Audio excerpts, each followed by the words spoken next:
ஆச்சி கொழுக்கட்டை மாவு வந்தாச்சு. ஆச்சி கொழுக்கட்டை மாவிற்கு கொழுக்கட்டை அச்சை கேட்டு வாங்குங்கள்.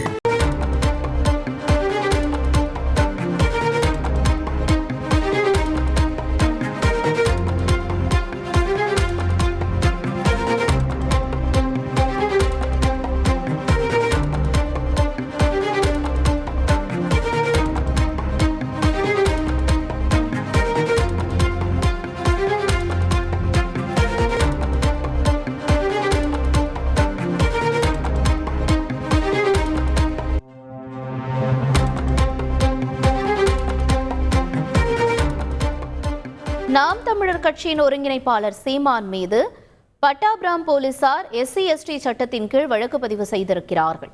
முக்கிய செய்தியாக பார்த்துக் கொண்டிருக்கிறோம். கூடுதல் தகவல்களை செய்தியாளர் சாலமன் வழங்க கேட்கலாம். சாலமன் வணக்கம். வழக்கு பதியப்பட்டதற்கான பின்னணி என்ன?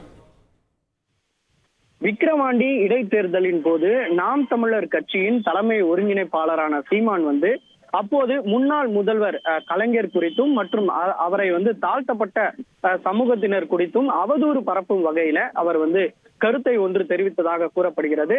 இந்த கருத்தானது பல்வேறு வகையில சர்ச்சையை ஏற்படுத்திய நிலையில தமிழகம் முழுவதும் பல்வேறு காவல் நிலையத்தில் தாழ்த்தப்பட்ட சமூகத்தினர் தரப்புல பல்வேறு புகாரானது சீமான் மீது கொடுக்கப்பட்ட நிலையில அதே போல ஆவடி காவல் ஆணையரத்துக்கு உட்பட்ட பட்டாபிராம் காவல் நிலையத்துல அஜேஷ் என்பவர் ஒரு புகார் ஒன்றை அளித்தார். இந்த புகார் மீது எந்த விதமான நடவடிக்கையும் மேற்கொள்ளவில்லை என அஜேஷ் SC/ST ஆணையத்துல ஒரு புகார் ஒன்றை அளித்தார். அந்த புகாரின் மீதான விசாரணையை SC/ST ஆணையம் நடத்திய நிலையில இன்று அதாவது 30ஆம் தேதிக்குள் ஆவடி காவல் நிலையத்துக்கு உட்பட்ட பட்டாபிராம் காவல் நிலைய போலீசார் உடனடியாக சீமான் மீது வழக்கு பதிவு செய்ய வேண்டும் என உத்தரவு ஒன்றை கடந்த 2 நாட்களுக்கு முன்னதாக SC/ST ஆணையம் பிறப்பித்தனர். அதன் அடிப்படையில தற்போது பட்டாபிராம் போலீசார் சீமான் மீது வழக்கு பதிவு செய்துள்ளனர். SC/ST சட்டத்தின் கீழ இந்த வழக்கு பதிவானது செய்யப்பட்டிருக்கிறது.